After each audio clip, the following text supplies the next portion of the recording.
Riavana mbola ho ampitomboina ao aminareo mandrakarivany ny fahasoavana avy amin'Andriamanitra iray sy Jesoa Kristy Tompontsika. Amen. Hivavaka isika. Ry Tompo Rainay izay any an-danitra ao, misaotra anao izay fa nomeno indray an'izao herinandro vaovao izao. Zava-dehibe aminay izany satria mariky ny famindrapo hatrany sy ny fitiavanao no mbola nomezanao tombon'andro hahavelomanay Tompo. Izany no tsy hainay indrindra dia mampitombo ny andro iainanay. Ka misaotra ny amin'ny fitiavanao, misaotra ny amin'ny indra fonao, ary misaotra Tompo ny amin'izay ataonao amin'ny fiainanay. Amin'ny anaran'i Jesoa, amen. Dia arak'izany ry havana dia miarabantsika indray fa dia nomeny Tompo herinandro vaovao isika izao, ary misaotra azy fa afaka nanompo azy tany am-piangonana tahaka an'ireo kristianina maro be manerana an'izao tontolo izao omaly.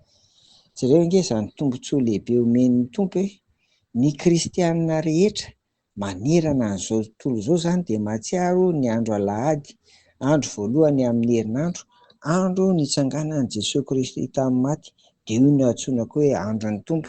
Ka sambatra ianao raha mba afaka nandehanaka any am-piangonana nivavaka, nanatanteraka ny fidirana sy ny fankalazana ary fanomezana voninahitra an'Andriamanitra omaly, averina ihany tahaka an'ireo kristianina maro be manerana an'izao tontolo izao. Ry havana, rehefa miandoha tahaka an'izao ny herinandro dia tiany hatrany koa ny mampatsiahy an'ilay famaritana ny atao hoe fiandrian'Andriamanitra izany, izay tsy inona akory fa ny fahafahany manao ny sitrapony araka izay rehetra tiany atao amin'ny voariny iray manontolo. Dia ahoana kosa ary ny akon'izany amin'i Jesoa Kristy? Andeha ho jerentsika ny Filipianina 2:10-11.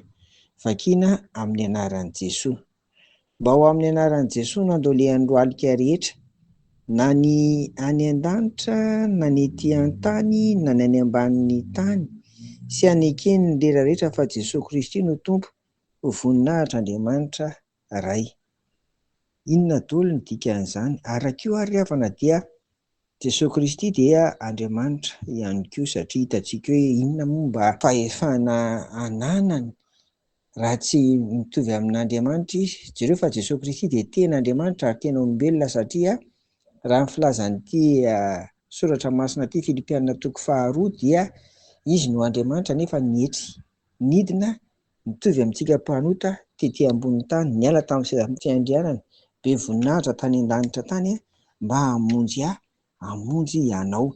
Ary rehefa tanterana izany dia izay no mahatonga an'ilay hoe ny akon'izany dia izao: ny voary rehetra, na ny an-danitra, na ny etỳ an-tany, na ny any ambanin'ny tany dia andohalika aminy avokoa noho izany halehibehan'ny fiandrianany sy ny voninahiny izany. Ary vao maika aza manamafy an'izany ny voalaza hoe ny 1:11, ilay hoe ny aneken'ny lela rehetra fa Jesosy izany no Tompo, ho voninahitr'Andriamanitra. Jereo ange ny ahalehibe an'izany, ary izay mahatonga antsika izany hoe amin'izao andro izao dia betsaka no mandaha izay tsy eken'ny saina izany, izay tsy azon'ny sain'olombelona ho eritreretina dia lavina amin'izao androntsika izao.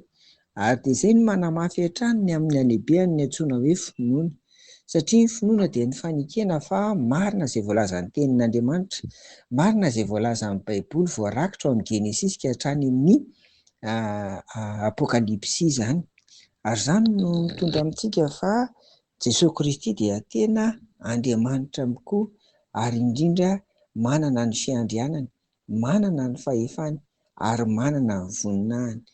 Koa sambatra ianao raha manana ny Jesoa ho Tompo sy mpamonjy. Aza mialana ary havana amin'izao fiainana izao, indrindra amin'ity fiainantsika ny loha hevitra ity hoe lehibe ny fiandrianan'Andriamanitra ity, raha tsy tanteraka eo amin'ny fiainanao izany ary tena iainanao isan'andro an'andro.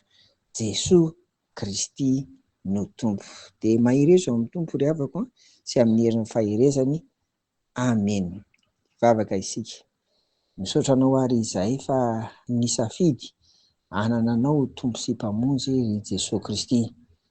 Koa aoka ianao hanana fahefana feno amin'ny fiainanay, aoka tsy ho sakananay amin'ny sitraponay izany, fa aoka ianao hanjaka tanteraka Tompo amin'ny fiainanay iray manontolo. dia metraka am-pelantananao zay an'ity herinandro vaovao zay ho diavina ity. Taio ny tsirairay avy, taio ny isan-tokantrano, taio ny isam-batan'olona Tompo, taio ny fianaran'ny ankizy, taio ny asanay lehibe.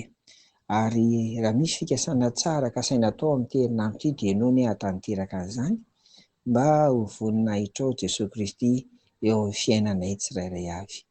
Dia irianay sy angatahanay amin'ny anaran'i Jesoa izany. Amen. Ho aminareo ny fiadanan'i Jesoa. Amen.